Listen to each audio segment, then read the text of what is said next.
Alors quel réglage adopter en vidéo pour la Pocket 3? Alors tout d'abord, au niveau de la fréquence d'image, on peut filmer en 24, 25, 50, 120 images par seconde. Pour ma part, je privilégie le 30 images par seconde parce que c'est plus une diffusion pour les réseaux sociaux pour ma part. Si vous diffusez plutôt sur une télé ou alors en Europe, la norme PAL, c'est 25 images par seconde. C'est ce qu'il y a de plus naturel au niveau de l'œil. Toutes les fréquences un petit peu plus élevées, 50, 60 images par seconde ou 100 ou 120 images par seconde, ça va plutôt être destiné à des séquences assez rapides qu'on va ralentir en post-production au montage. L'avantage de filmer à 120 images par seconde, c'est qu'on va pouvoir ralentir jusqu'à 4 fois au montage sans perdre d'image. Si on filme à 25 images par seconde et si on ralentit x2 par exemple, eh bien, il va manquer des images et ça va saccader, ça ne va pas être fluide. On va privilégier donc des multiples de 25, 50 ou 100 pour la norme PAL en Europe et plutôt 30, 60 ou 120 pour la norme NTSC aux États-Unis par exemple.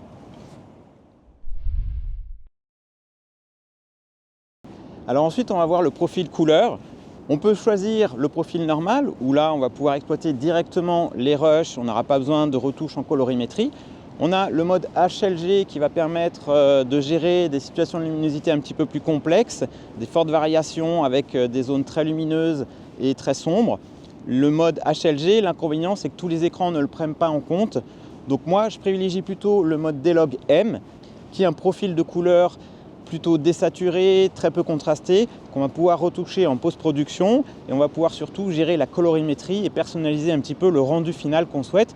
Ça laisse plus de marge que le mode normal, tout en ayant une aussi bonne qualité, puisqu'en mode normal, on est en 10 bits, en HLG également, et en mode D-Log M, avec la Pocket 3, on est également en 10 bits. Donc on peut choisir soit mode normal et on ne retouche pas et on peut exporter directement les rushs tels quels, ou soit en mode D-Log M, où là on va retoucher en post-production avec un logiciel de montage dédié. En mode D-Log, on va pouvoir appliquer la lutte officielle DJI qui va simuler le mode normal. Ça va permettre de retrouver la colorimétrie.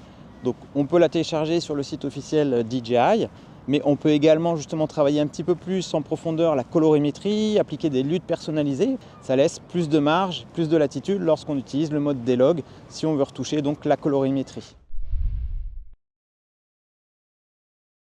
Au niveau de la définition d'image, je privilégie la meilleure résolution, donc en 4K, sauf si on veut filmer en mode vertical. À ce moment-là, la Pocket 3 offre une définition d'image en 3K qui est vraiment très correcte pour de l'exploitation, notamment sur les réseaux sociaux. Donc soit on veut filmer pour les réseaux sociaux, exporter directement Instagram, TikTok ou alors des Reels en vertical. À ce moment-là, on va choisir le format vertical de la Pocket 3. Personnellement, je préfère filmer en 4K, ça me laisse une latitude de pouvoir choisir en montage en fonction de la publication, si je souhaite publier plutôt sur YouTube en horizontal ou alors sur Instagram par exemple en vertical. Alors sur la Pocket 3, on a également la fonctionnalité zoom qu'on peut activer, mais c'est un zoom numérique, on perd un petit peu en qualité, personnellement j'évite de l'utiliser. Avec la Pocket 3, on a le choix également donc, de faire la mise au point en mode unique, c'est-à-dire que c'est une seule et même mise au point qu'on aura faite et qui ne bougera pas. Donc ça, c'est bien pour verrouiller une mise au point. Si on veut faire des effets de premier plan, d'arrière-plan, avec du flou au premier plan ou au contraire à l'arrière-plan, l'avantage, c'est que la mise au point restera figée et comme ça, vous n'avez pas de souci, vous êtes sûr que la mise au point est faite à l'endroit où vous souhaitez. Il suffit d'appuyer à l'écran où vous souhaitez faire la mise au point. Ou sinon, on a la mise au point en continu, où là, c'est la Pocket 3 qui va analyser et qui va sans cesse faire sa mise au point. Donc ça, c'est pas mal si vous faites du visage ou des séquences assez rapides, des séquences de mouvement. Et bien là, c'est la Pocket 3 qui va faire la mise au point. En revanche, parfois, ça peut pomper un petit peu entre les différentes phases de mise au point. Donc, ce n'est pas toujours très linéaire. Pour ma part, j'essaie de privilégier le mode unique. Comme ça, je suis sûr que ma mise au point ne va pas bouger. En revanche, lorsque je fais par exemple du face tracking ou des séquences un petit peu d'action, du coup là je me mets plutôt en mode mise au point automatique.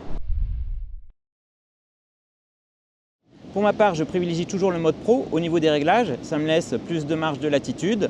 Je bascule entre le mode manuel pour régler l'exposition ou au mode automatique. Donc là, vu que je suis en face caméra, je préfère me mettre en mode automatique. Comme ça, si les conditions de lumière changent, la caméra va s'adapter.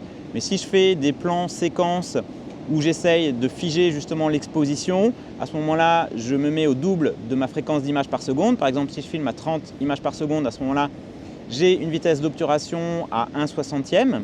Si je filme à 25, ce sera à 1/50e. Alors ensuite, je recommande vivement d'utiliser des filtres ND qui vont diminuer l'intensité au niveau de la lumière qui va entrer dans le capteur. ça va faire un petit peu comme des lunettes de soleil, ça va permettre d'avoir un flou de mouvement beaucoup plus naturel à l'œil, surtout si on respecte donc la règle des 180 degrés. Donc si je filme à 30 images par seconde, ma vitesse d'obturateur doit être aux alentours de 1/60e, voire un petit peu plus, mais ça permet d'avoir du flou de mouvement. Là en l'occurrence, il y a du soleil en pleine journée, donc j'ai un filtre ND 64, même si on est en mode automatique, ça fonctionne. Si je l'enlève, on peut voir que l'obturateur va se régler pour être pas surexposé, mais en revanche au niveau du flou de mouvement, ce sera beaucoup plus saccadé, beaucoup plus haché. Donc là je suis passé en mode manuel, donc normalement j'ai un flou de mouvement assez naturel, et là je suis donc à toujours 30 images par seconde, je suis à 1/60e en termes donc de vitesse d'obturation, sauf que je suis en mode manuel, c'est-à-dire que si j'enlève mon filtre ND 64, eh bien je vais être complètement surexposé, et là comme je suis en mode manuel, eh bien ça ne change pas et l'image est complètement inexploitable. Donc le filtre ND va me permettre de diminuer la luminosité qui rentre dans le capteur et donc d'avoir une image plus naturelle. Donc ça, c'est des réglages qu'on peut trouver avec n'importe quel type de caméra. Personnellement, je recommande d'utiliser des filtres ND, surtout que la Pocket 3 est quand même assez lumineuse, notamment au niveau des visages. Elle a tendance à compenser, surtout sur les faces où on est un petit peu en arrière-plan assez lumineux. Et bien pour mettre en valeur le visage, la Pocket 3 a tendance un peu à surexposer. Donc soit on utilise des filtres ND et on règle donc l'exposition en mode manuel avec la vitesse d'obturation au double de la fréquence d'image par seconde, ou soit on peut rester en mode automatique, on peut utiliser des filtres ND également, mais on peut aussi faire varier le facteur d'exposition, le facteur EV, pour diminuer un petit peu la luminosité de la séquence. Alors notamment avec ces scènes en arrière-plan où il y a beaucoup de lumière, le visage ressort souvent, il est un peu surexposé je trouve. Donc là je conseille, même si on est en mode automatique, à ce moment-là de baisser un petit peu le facteur de luminosité. Donc pour ça, on vient ici baisser à moins 0,7 voire moins 1. Et normalement le visage est un petit peu moins lumineux, je trouve un peu plus naturel. Donc ça c'est lorsque vous êtes en mode automatique, ça permet de diminuer un petit peu la luminosité ambiante de votre séquence. Si vous êtes en mode manuel, à ce moment-là, vous réglez votre vitesse d'obturation et vous allez gérer avec l'intensité du filtre que vous avez donc sur la Pocket 3. Là, j'ai un filtre ND qui est variable, c'est-à-dire que je peux faire varier l'intensité en même temps donc que je garde le filtre sur l'objectif. J'ai une bague rotative qui me permet de faire varier l'intensité du filtre et donc ça me permet de gérer l'intensité qui rentre à l'intérieur du capteur. Alors on peut également gérer la plage des ISO. Sur la Pocket 3, on a quand même un écran lumineux, donc c'est un capteur 1 pouce. Donc personnellement, la plage des ISO, je la règle entre 50 et 400 ISO. Ça me permet dans les zones sombres de verrouiller ma vitesse d'obturation, surtout si j'ai un filtre ND, ça me permet de garder un petit peu de flou de mouvement, mais si ça s'assombrit, eh bien, la Pocket 3 va passer en mode automatique, va peut-être augmenter un petit peu les ISO et je ne perds pas trop en qualité parce qu'on a quand même un bon capteur et notamment de nuit, elle a une très bonne plage des ISO.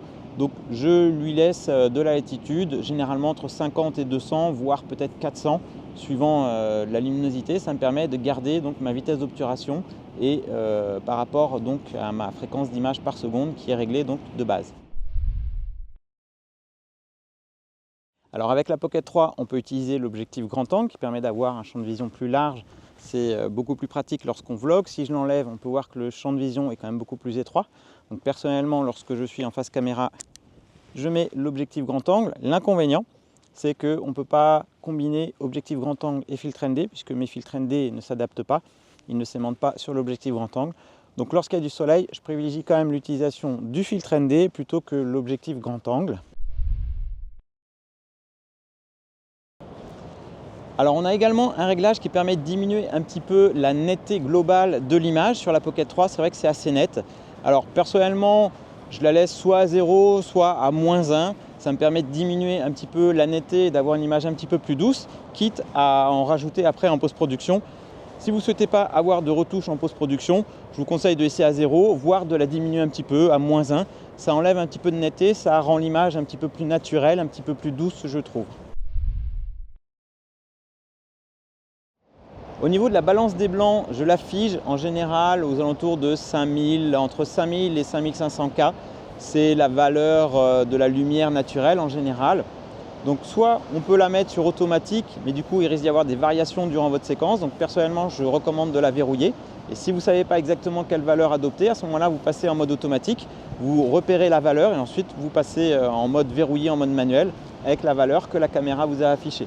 Ça vous permet d'avoir une balance des blancs cohérente En revanche, ça vous évite d'avoir des variations si au niveau de votre séquence, il y a des évolutions. Ça ne fait jamais très pro d'avoir des variations de balance des blancs durant une même séquence.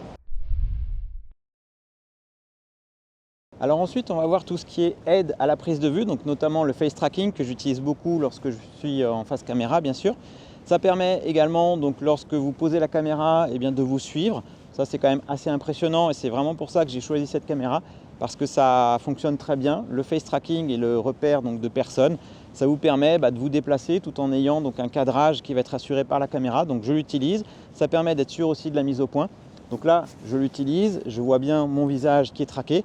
Et peu importe si je bouge la caméra, je vais tout le temps rester au centre du cadre. Donc ça, c'est vraiment un avantage de cette caméra. C'est pour ça que je l'ai acheté justement. C'est pour gérer ce face tracking et ce suivi qui est quand même assez intéressant par rapport à cette nacelle. Et l'autre avantage, bien sûr, c'est cette nacelle qui permet d'avoir quelque chose de stabilisé. Contrairement à une caméra d'action qui va stabiliser de manière numérique et donc qui va cropper dans l'image et ça va demander donc beaucoup de luminosité et ça va diminuer un petit peu la qualité de l'image, surtout en conditions de faible luminosité. Là, l'avantage avec la Pocket 3, c'est qu'on a justement cette stabilité qui est mécanique. Et donc, c'est vraiment un avantage de cette caméra. Et surtout, on peut faire ensuite des mouvements beaucoup plus fluides qu'une caméra d'action, par exemple. Et justement, dans ce mode-là, on va avoir différents paramètres à régler avec la Pocket 3. On peut soit être en mode suivre, c'est-à-dire que la caméra va suivre les mouvements, l'inclinaison de notre bras et du mouvement. Donc ça va permettre de faire des mouvements fluides lorsque la caméra se déplace. Ou alors, au contraire, on peut verrouiller l'horizon. Donc ça, je l'utilise plutôt quand je marche. Ça va permettre de garder l'horizon et des plans relativement linéaires. Que vous marchiez ou courez, c'est à mon avis là où on a la meilleure stabilisation. L'autre possibilité, c'est d'être en mode suivre, où là, la caméra va suivre le mouvement. Ça va permettre de faire des plans créatifs, un peu comme avec un Ronin, un gros stabilisateur. Sauf que là, c'est intégré à la Pocket 3 dans une petite caméra qu'on peut tenir à bout de bras. Donc ça, c'est très pratique. Dans ce mode suivre, on a 3 vitesses, lent, moyen ou rapide. Si on suit quelque chose de rapide, à ce moment-là, on va le régler sur rapide. Comme ça, la nacelle va se déplacer et va enchaîner le mouvement fluide de manière beaucoup plus rapide. Si au contraire, vous ne voulez pas que ça bouge de trop, c'est des mouvements assez lents, on va la régler sur le mouvement lent.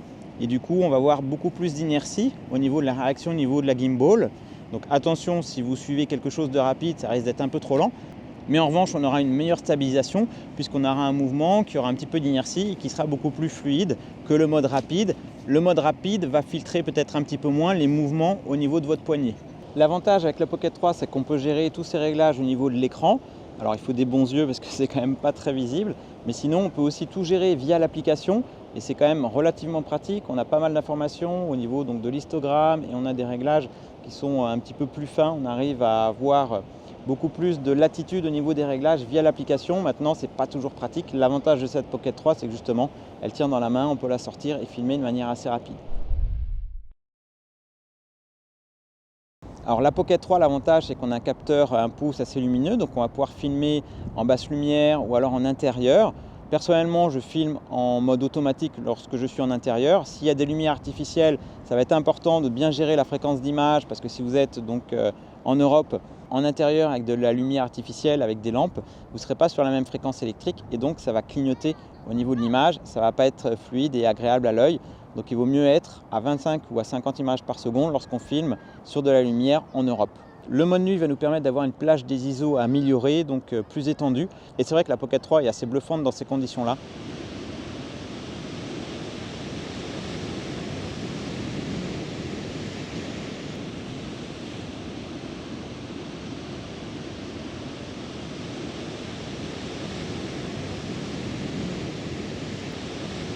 Alors voilà pour les réglages que j'utilise avec la Pocket 3. En général, je jongle entre le mode manuel et le mode automatique. Je recommande quand même l'utilisation de filtre ND personnellement. Donc j'ai un filtre ND variable que je laisse donc sur l'objectif et en fonction donc de l'intensité de la lumière, je fais varier ce filtre ND. Et j'essaye de filmer en général en 4K à 30 images par seconde ou alors à 60 ou alors à 120 si je veux faire des ralentis. Et je jongle justement entre ces différentes fréquences. Au niveau du profil couleur, je jongle entre normal et D-Log. Si j'ai le temps de faire la post-production, je passe en D-Log, sinon je reste en mode normal. Et j'utilise aussi beaucoup le mode face tracking qui permet de me cadrer justement en ce moment. Si vous avez des questions au sujet de la Pocket 3, n'hésitez pas à les partager en commentaire et je vous dis à très bientôt pour de prochaines vidéos. Ciao!